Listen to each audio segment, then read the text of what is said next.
Hello दोस्तों, welcome to solution वाला। तो भाई जो हमारी सीरीज चल रही है मोस्ट इंपॉर्टेंट क्वेश्चंस की, सीजीएल सीएचएसएल और एमटीएस 2023 की, तो आज उसका पार्ट सेकंड है। तो चलिए भाई देखते हैं हमारा पहला क्वेश्चन क्या है। तो पहला क्वेश्चन है, which of the following folk dance is primarily performed in the Indian state of Bihar. तो भाई बिहार के फोक डांस के बारे में पूछा गया है। तो चलिए देखते हैं भाई कौन सा है बिहार का। तो मैं आपको एक छोटी सी ट्रिक बता देता हूं जिससे आपको बिहार के सारे फोक डांस इजिली याद हो जाएंगे। तो भाई हमारा ट्रिक है जाट जाटनी, करम कांड करम काज करने विदेश गए, और विदेश किस में बैठ के जाएंगे, जहाज में। और वहां जाके अब विदेश पहुंच के जाए क्या करेंगे, चाय पिएंगे, चाय पी के झूमे और नाचे। तो भाई ये ट्रिक याद कर लेना, जाट जाटनी करम काज करने विदेश गए, जहाज पे चढ़ के और जहाज से उतर के चाय पी के झूमे नाचे। ठीक है, इस ट्रिक से आपको बिहार के सारे फ्लोक डांस याद हो जाएंगे। कैसे, देखिए पहला जो डांस है कौन सा है भाई, जाट जाटनी, ये पहला बिहार का फोक डांस। दूसरा जो है हमारा करम, तीसरा जो है हमारा ये है काजनी, चौथा जो है हमारा ये है विदेशिया। ठीक है भाई, पांचवा जो है हमारा ये है झाजिनी, झाझिनी। ठीक है भाई, और छठा जो है हमारा ये है छाऊ। ठीक है भाई, सातवां हमारा है, तो सातवां था हमारा पिकनी। और भाई आठवां हमारा है झूमनी, और नौवां है भाई नाचनी। तो ये सारे नौ के नौ जो बिहार के डांस हैं आप इस ट्रिक से याद कर सकते हैं। तो अब इनमें से कौन सा दिया ऑप्शन में, हमें ऑप्शन में गिवन है विदेशिया। तो भाई इसका सही आंसर क्या हो जाएगा, विदेशिया। और क्या गिवन है भाई इसमें, घूमर गिवन है। घूमर सबको पता है कहाँ का है, राजस्थान का है भाई। कालबेलिया है, ये सांपों को सपेरे करते हैं इस डांस को। ठीक है, तो ये भी राजस्थान का है। और लास्ट है भाई कुम्मटी, ये केरला का डांस है। ठीक है, तो इसका सही आंसर हमारा हो जाएगा विदेशिया। और ये ट्रिक आपको याद रखनी है, जाट जाटनी करम काज करने विदेश गए जहाज में, और वहां उतर के क्या किया, चाय पी के झूमे नाचे। चलिए भाई देखते हैं नेक्स्ट हमारा क्या है। ये भाई पीकनी नहीं है, ये पाइका है डांस, पाइका। ठीक है, पीके का पाइका बना लेना, पीके का पाइका। तो चलिए देखते हैं नेक्स्ट क्वेश्चन क्या है हमारा। Who among the following was the first Indian to win the Grammy awards. तो भाई ग्रैमी अवार्ड्स का जिक्र आया है, तो सबसे पहले हमें ये पता होना चाहिए कि ग्रैमी अवार्ड्स प्रोवाइड देता कौन है। तो जो ग्रैमी अवार्ड्स हैं ये दिए जाते हैं भाई यूएसए में। ठीक है भाई, 1958 के अंदर जो थे ये अवार्ड्स देने स्टार्ट किए गए थे। 25 फील्ड्स होते हैं जिसके अंदर ये दिए जाते हैं, म्यूजिक के अंदर दिए जाते हैं भाई।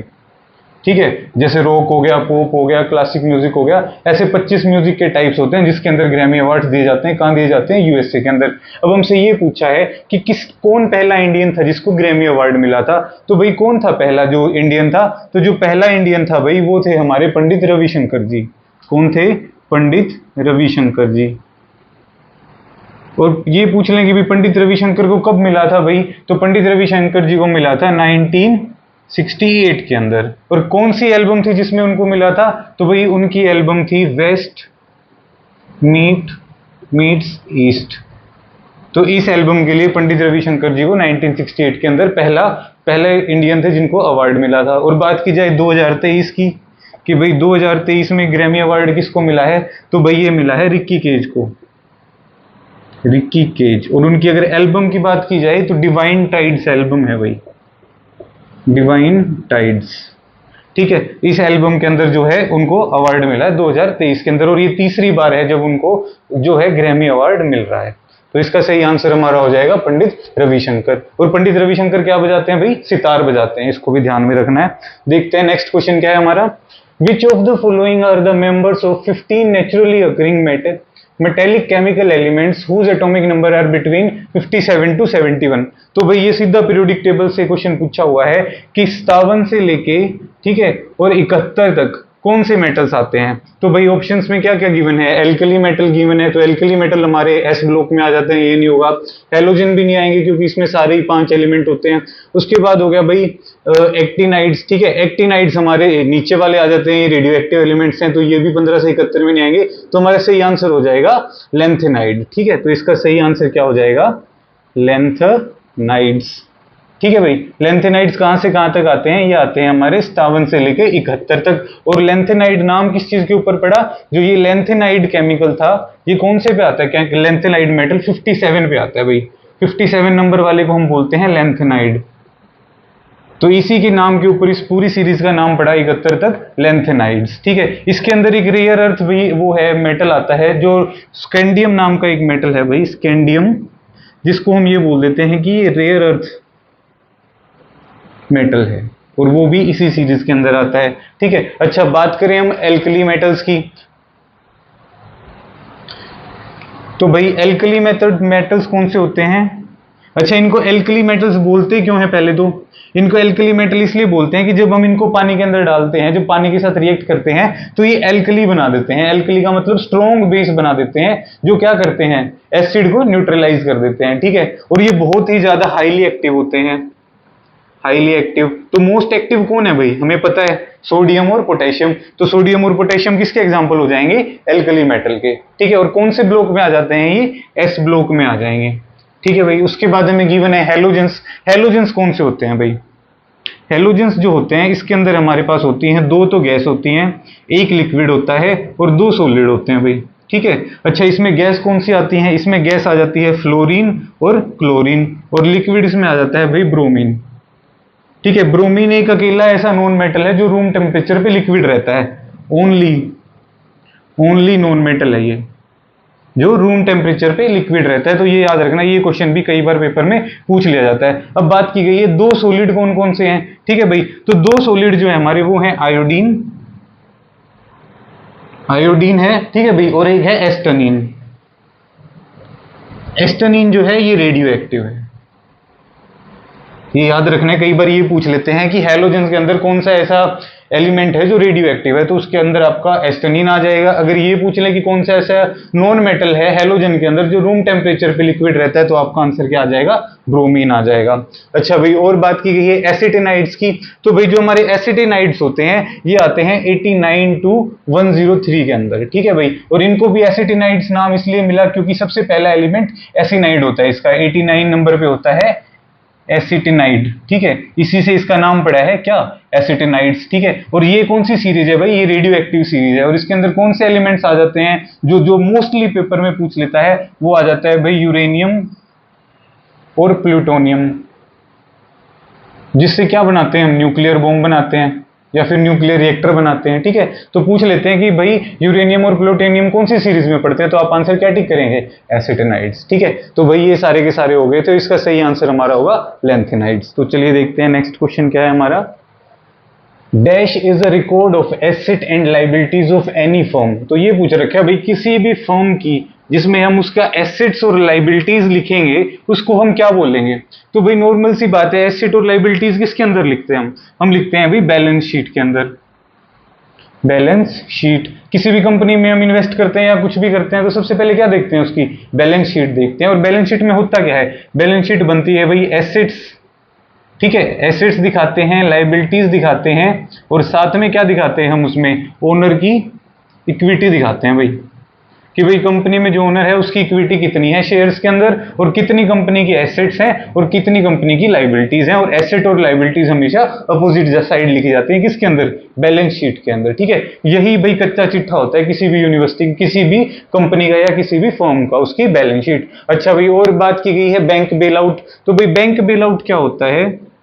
बैंक बेल आउट ये क्या होता है भाई? ये होती है financial assistance, financial assistance provide की जाती है किसी भी कंट्री को, किसी भी फर्म को, किसी भी ऑर्गेनाइजेशन को, जब क्या होता है, जब वो बैंकरप्सी की तरफ जा रहा होता है, या फिर क्या होता है किसी फाइनेंशियल प्रॉब्लम में होता है, तो ये फाइनेंशियल असिस्टेंस किस रूप में प्रोवाइड की जाती है भाई? ये या तो कैश प्रोवाइड किया जाता है, या लोन प्रोवाइड किया जाता है, या बॉन्ड्स प्रोवाइड किए जाएंगे, या फिर स्टॉक्स प्रोवाइड किए जाएंगे। ठीक है, इससे क्या होता है भाई, इससे वो अपनी फाइनेंशियल जो उसकी सिचुएशन बनी हुई है खराब, उसमें से बाहर निकल सकता है। बेल का मतलब ये होता है, ठीक है, बेल दिलाना मतलब उसको प्रॉब्लम से बाहर निकालना, जेल से बाहर निकालना, मतलब फाइनेंशियल प्रॉब्लम से बाहर निकालने के लिए जो फाइनेंशियल असिस्टेंस दिए जाते हैं उसको हम बैंक बेल आउट बोल देते हैं। उसके बाद भाई अगला मैंने आपको बिल फाइल, नॉर्मली जिस फाइल के अंदर हम बिल लगाते हैं उसको बिल फाइल बोल देते हैं, इसमें कोई बड़ी बात नहीं है। बैलेंस शीट मैंने आपको बता दिया। अच्छा, बैलेंस ऑफ पेमेंट क्या होता है? बैलेंस ऑफ पेमेंट ये होता है कि एक कंट्री का,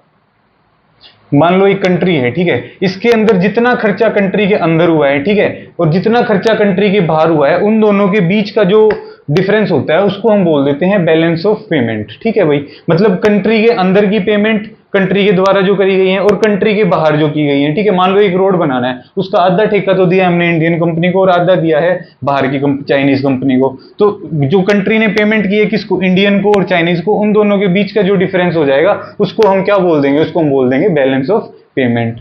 तो भाई इसका सही आंसर हमारा हो जाएगा बैलेंस शीट। तो चलिए देखते हैं नेक्स्ट क्वेश्चन क्या है। For what discovery is Evangelista Torricelli famous for? तो ये पूछा है भाई, इवेंजेलिस्टा टोरेसेली किसके लिए फेमस है, उन्होंने क्या बनाया था? तो देखते हैं भाई। तो जो है इवेंजेलिस्टा टोरेसेली, इनके बारे में एक चीज फेमस है भाई, इटालियन साइंटिस्ट थी, इटालियन साइंटिस्ट थे ये, इटालियन। और इनके गुरु कौन थे भाई? गैलीलियो, गैलीलियो के शिष्य थे। और इन्होंने क्या बनाया था? इन्होंने बनाया था भाई हमारा ये मरकरी बैरोमीटर, मरकरी बैरोमीटर। अच्छा भाई, बैरोमीटर काम किस लिए आता है? एटमॉस्फेरिक प्रेशर नापने के लिए काम आता है बैरोमीटर। तो इन्होंने सबसे पहले मरकरी की हेल्प से बैरोमीटर बनाया था। ठीक है भाई, तो इसका सही आंसर क्या हो जाएगा? Mercury barometer. अच्छा, और क्या हमें गिवन है भाई? और हमें गिवन है पीजोमीटर, पीजोमीटर। इसका क्या काम होता है भाई? ये काम करता है, ये सारे के सारे देखो प्रेशर नापने के डिवाइसेज हैं जितने भी यहाँ गिवन है। वैक्यूम गेज है, ये भी प्रेशर नापता है। स्प्रिंग बैलेंस है, ये भी प्रेशर की हेल्प से वेट नापता है। और पीजोमीटर है, ये भी प्रेशर नापता है। ये प्रेशर किसका नापता है? ये नापता है ग्राउंड वाटर का, ग्राउंड वाटर।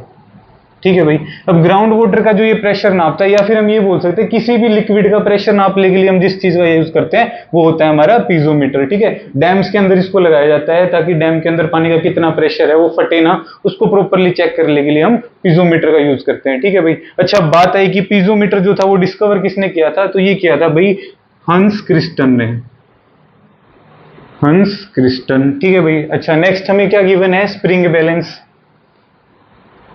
Spring balance. इसका काम क्या होता है भाई? स्प्रिंग बैलेंस आप सबने देखा होगा, एक ऐसे ये होता है, इसके अंदर ऐसे ऐसे स्प्रिंग होता है, इसके नीचे हुक लगा होता है। ठीक है, इस हुक पे हम कोई भी चीज नापते हैं तो उसका वेट नाप लेते हैं। ठीक है, तो ये वेट की मेजरमेंट के लिए होता है। ठीक है, और इसका डिस्कवर किसने किया था? देखो इसके नीचे हुक लगा हुआ है ना, अब हुक से याद करना, रॉबर्ट हुक, रॉबर्ट हुक। तो भाई रॉबर्ट हुक ने किसको डिस्कवर किया था? स्प्रिंग बैलेंस को। और नेक्स्ट हमें गिवन है भाई vacuum goes, vacuum goes. Vacuum goes का किस लिए यूज होता है भाई? जो भी प्रेशर एटमॉस्फेरिक प्रेशर से नीचे आ जाएंगे ना, देखो एटमॉस्फेरिक मेजर हमने किससे किया? बैरोमीटर से।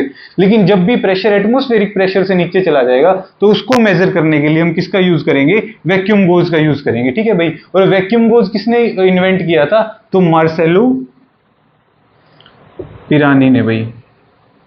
ठीक है, मार्सेलो जो पिरानी थे उन्होंने क्या इन्वेंट किया था? वैक्यूम गोज, या इसको पिरानी गोज भी बोल देते हैं, Pirani goes.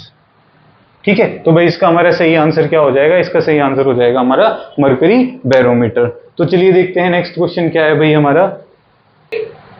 Who is known as the father of geology? तो भाई पूछ रखा है जियोलॉजी के जो है फादर कौन है। अब देखिए जियोलॉजी आपको पता होनी चाहिए, क्या दिया हुआ है? भूगर्भ शास्त्र। मतलब जियोलॉजी क्या हो जाती है? जियोलॉजी हो जाती है हमारी स्टडी ऑफ अर्थ। तो भाई कौन थे फादर ऑफ जियोलॉजी? देखिए आंसर में हमें गिवन है अरिस्टोटल। ठीक है, तो अरिस्टोटल जो थे, अरिस्टोटल सबको पता है भाई, अरिस्टोटल को हम क्या बोलते हैं? Father of zoology. और जूलॉजी क्या होती है भाई? Study of animals. और इन्हीं को हम फादर ऑफ बायोलॉजी भी बोल देते हैं। तो जूलॉजी और जियोलॉजी में कंफ्यूज नहीं होना है। जूलॉजी के कौन फादर हैं? अरिस्टोटल, और बायोलॉजी के भी हैं अरिस्टोटल। उसके बाद हमें गिवन है भाई ल्यूक होवर्ड। ल्यूक होवर्ड ये किसके फादर हैं भाई? ये हैं फादर ऑफ मेट्रोलॉजी। मेट्रोलॉजी, और मेट्रोलॉजी क्या होती है भाई? Study of atmosphere. किसकी स्टडी? एटमॉस्फेयर की। ठीक है, नेक्स्ट हमें गिवन है भाई जे रॉबर्ट ओपनहेमर। इनके ऊपर भाई मूवी भी आई है, अभी लेटेस्ट इसी महीने रिलीज हुई है। तो इन्होंने क्या बनाया था? इन्होंने बनाया था एटम बॉम्ब। तो इनको हम बोल देते हैं फादर ऑफ एटम बॉम्ब। तो लास्ट ऑप्शन हमारे पास क्या बचा भाई? लास्ट ऑप्शन हमारे पास बचा जेम्स हुटॉन, और इन्हीं को हम बोल देते हैं क्या? Father of geology. और जियोलॉजी क्या होती है? Study of earth. तो सही आंसर हमारा इसका हो जाएगा जेम्स हुटॉन। तो चलिए देखते हैं नेक्स्ट क्वेश्चन क्या है हमारा। नेक्स्ट है भाई Wangala festival is celebrated by which of the following tribes. तो भाई वांगाला फेस्टिवल है, बहुत ही फेमस फेस्टिवल है। इसको हम फेस्टिवल ऑफ 100 ड्रम्स भी बोलते हैं। ठीक है, क्या दिया हुआ है भाई हमें? वांगाला। ठीक है भाई, इसको बोलते हैं फेस्टिवल ऑफ 100 ड्रम्स। ठीक है, 100 ड्रम्स फेस्टिवल 2 दिन का फेस्टिवल होता है भाई। और कौन सी ट्राइब बनाती है भाई इसको? इसको मनाती है गारो ट्राइब। गारो ट्राइब। और ये गारो ट्राइब 2 डेज चलता है भाई ये। और गारो ट्राइब कहां से बिलोंग करती है? मेघालय से। मेघालय से बिलोंग करती है भाई। अच्छा, नेक्स्ट हमें गिवन है भाई भूटिया ट्राइब। भूटिया ट्राइब। ठीक है भाई, भूटिया ट्राइब भी नॉर्थ ईस्ट की ट्राइब है भाई। और कौन सी स्टेट की है ये? ये है भाई सिक्किम से। ठीक है, अच्छा कई बार ये पूछ लेता है कि भाई भूटिया ट्राइब का फेस्टिवल बताओ कौन सा है? तो जो इनका फेस्टिवल है वो है भाई भगोरिया। भगोरिया नहीं, सॉरी, भगोरिया तो भील ट्राइब का है भाई। भूटिया ट्राइब का जो फेस्टिवल है वो है लुसांग, लासोंग। ठीक है भाई, लासोंग फेस्टिवल है जो ये हमारा भूटिया ट्राइब मनाती है। अच्छा, उसके बाद हमें गिवन है भाई थारू ट्राइब।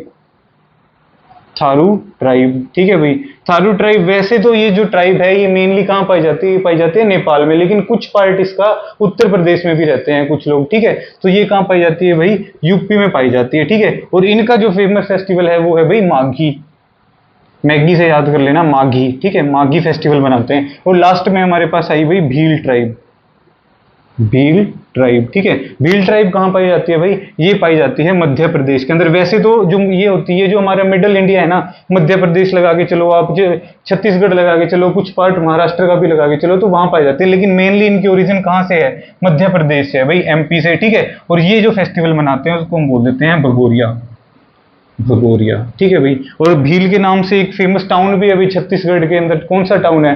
भिलई टाउन है, जहाँ पे स्टील प्लांट है भाई, जो स्टील प्लांट्स के लिए बहुत ज्यादा फेमस है। और याद रखना ये कहाँ पे है? ये छत्तीसगढ़ के अंदर है भाई। ठीक है, तो चलिए देखते हैं भाई नेक्स्ट क्वेश्चन क्या है, और इसका सही आंसर हमारा हो जाएगा गारो ट्राइब। नेक्स्ट क्वेश्चन है हमारा भाई which article deals with the power of parliament to amend the constitution and produce therefore. ठीक है, प्रोसीजर देयरफॉर। तो भाई ये पूछ रखा है कौन सा आर्टिकल पार्लियामेंट को पावर देता है कि भाई वो कॉन्स्टिट्यूशन को अमेंड कर सके। ठीक है, तो भाई कौन सा आर्टिकल देता है? देखिए ऑप्शन में क्या क्या गिवन है। आर्टिकल 368 दिया हुआ है। हाँ, इसका आंसर इस पहला ही आ जाएगा, आर्टिकल 368। 368 क्या करता है? तो जो है पार्लियामेंट को पावर देता है किसको? कॉन्स्टिट्यूशन को अमेंड करने की। अच्छा, और कौन कौन से आर्टिकल गिवन है हमें भाई? 356 गिवन है और 352 गिवन है भाई। ठीक है, तो 356 और 352 किसके अंदर आ जाते हैं? इमरजेंसी प्रोविजन के अंदर आ जाते हैं भाई। ठीक है, और इमरजेंसी प्रोविजन कहां से कहां तक गिवन है? आर्टिकल 352 से लेके 360 तक हमारा क्या गिवन है भाई? Emergency provisions. ठीक है, और कौन से पार्ट में आ जाते हैं? 18th पार्ट में आते हैं भाई। ठीक है, अच्छा अब 356 और 352 का जिक्र किया गया, तो 352 में क्या है भाई? National emergency. ठीक है, और 356 में है प्रेसिडेंशियल रूल। Presidential rule. तो ये हमारा आर्टिकल 356 हो गया, 352 हमारा हो गया नेशनल इमरजेंसी। और कौन सा गिवन है भाई? और हमें गिवन है आर्टिकल 246।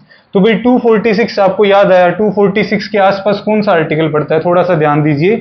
देखिए इसमें 249 गिवन है, सॉरी 249 गिवन है। और 249 के आसपास कौन सा आर्टिकल जो बहुत ज्यादा फेमस है गिवन है? तो इसके आसपास कौन सा आर्टिकल होता है भाई? 246 आर्टिकल होता है। और 246 आर्टिकल किस लिए होता है भाई? इसमें 3 लिस्ट गिवन है। कौन कौन सी लिस्ट गिवन है भाई? यूनियन लिस्ट, स्टेट लिस्ट और कॉन्करेंट लिस्ट। ठीक है भाई, और ये कौन से शेड्यूल में गिवन है? 7th शेड्यूल में। 46 आर्टिकल जो है ये 7th शेड्यूल में गिवन है, ठीक है। तो ये इसके आसपास हुआ, ठीक है। और यूनियन लिस्ट, स्टेट लिस्ट और कॉन्करेंट लिस्ट आपको पता है, यूनियन लिस्ट वो होती है जिससे रिलेटेड की स्टेट जो यूनियन है या पार्लियामेंट है वो लॉ बना सकता है, स्टेट लिस्ट में स्टेट लॉ बना सकती है, और जो है कॉन्करेंट लिस्ट है इसमें बोथ यूनियन और स्टेट बना सकती है। अगर हम ये बात करें कि भाई कितने कितने जो है टॉपिक्स गिवन है तीनों लिस्ट के अंदर, तो भाई कितने कितने गिवन है, इसके अंदर है 97 यूनियन लिस्ट के अंदर, स्टेट लिस्ट के अंदर है भाई 66 और कॉन्करेंट लिस्ट के अंदर है 47 टॉपिक्स जिनके ऊपर ये लॉज बना सकते हैं। तो जो 249 है ना आर्टिकल, ये हमें ये बताता है कि स्टेट लिस्ट के कुछ टॉपिक्स के ऊपर कौन यूनियन भी जो है लॉ बना सकता है, ठीक है। तो ये कौन से आर्टिकल में गिवन है, ये 249 में गिवन है। याद रखना 246 याद कर लेना, ये बहुत इंपॉर्टेंट आर्टिकल है, यहां से क्वेश्चन बार बार पूछा जाता है। और इसका हमारा सही आंसर क्या हो जाएगा, आर्टिकल नंबर 368। तो चलिए देखते हैं नेक्स्ट क्वेश्चन क्या है भाई हमारा। नेक्स्ट क्वेश्चन है chemical formula for gypsum is. तो भाई जिप्सम का केमिकल फॉर्मूला पूछ रखा है, ठीक है। और गिवन क्या क्या है हमारे पास, CaSO4। देखिए अगर जनरली बात की जाए ना जिप्सम की तो CaSO4, ठीक है, calcium sulphate, calcium sulphate.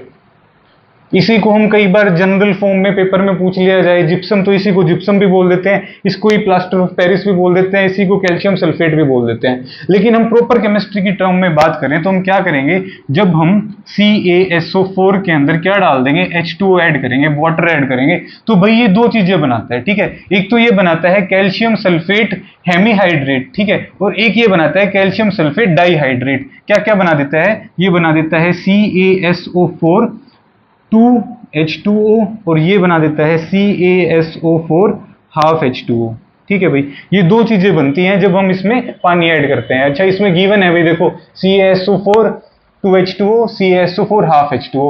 CaSO4 H2O ये एग्जिस्ट नहीं करता भाई, ये दो ही फॉर्म में एग्जिस्ट करेगा। इसको हम क्या बोल देते हैं, कैल्शियम सल्फेट, ठीक है भाई, डाई हाइड्रेट, क्योंकि पानी लग गया तो हाइड्रेट, और इसको बोल देंगे कैल्शियम सल्फेट हेमी हाइड्रेट। तो ये डाईहाइड्रेट, ये हेमीहाइड्रेट। अच्छा जो डाईहाइड्रेट होता है इसी को हम जिप्सम बोल देते हैं भाई, ठीक है। और जिप्सम किसके अंदर यूज होता है, फर्टिलाइजर बनाने में यूज होता है भाई। और जब हम इसको, जब ये हाफ H2O बना देगा तो ये क्या बन जाएगा, POP, प्लास्टर ऑफ पेरिस। और प्लास्टर ऑफ पेरिस आपको पता ही है POP किस लिए यूज होती है, घर की सीलिंग्स में और डेकोरेटिव वर्क के अंदर यूज होती है। तो इसका हमारा जिप्सम का सही फॉर्मूला क्या हो जाएगा, CaSO4 2H2O। तो ये याद रखना है भाई, इसको अगर सिंपल पूछ ले ऑप्शन में CaSO4 गिवन हो सिर्फ तो आप इसको टिक करेंगे, लेकिन अगर ये दोनों गिवन है हाफ और 2 से याद रखना जिप्सम और हाफ से याद रखना POP, प्लास्टर ऑफ पेरिस। तो चलिए देखते हैं नेक्स्ट क्वेश्चन क्या है भाई हमारा। नेक्स्ट है identify an option that does not represent the prokaryotic sales. तो बात की गई है प्रोक्रियोटिक सेल्स की। तो भाई दो मेन सेल्स होती हैं जो हमें पता है, कौन कौन सी होती हैं, एक तो हमारी होती है प्रोक्रियोटिक और एक होती है यूक्रियोटिक।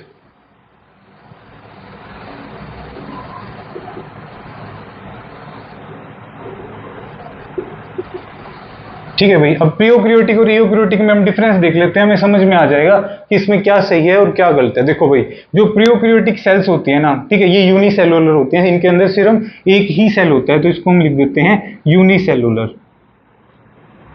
ठीक है भाई, ये मल्टी सेलुलर हो जाती हैं।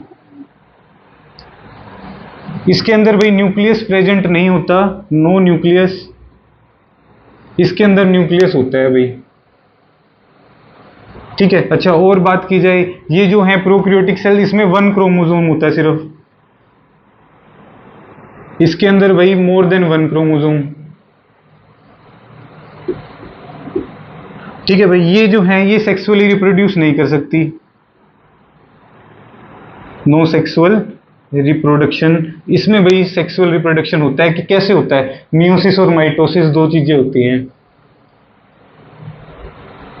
अच्छा, इसमें बडिंग के थ्रू होता है रिप्रोडक्शन, इसमें मियोसिस और माइटोसिस से होता है। अगर इसका एग्जांपल लेके चलें तो भाई प्लांट सेल होगी, एनिमल सेल होगी, फंगी होगी, ठीक है। और इसके अंदर हमारी आती है बैक्टीरिया वाली।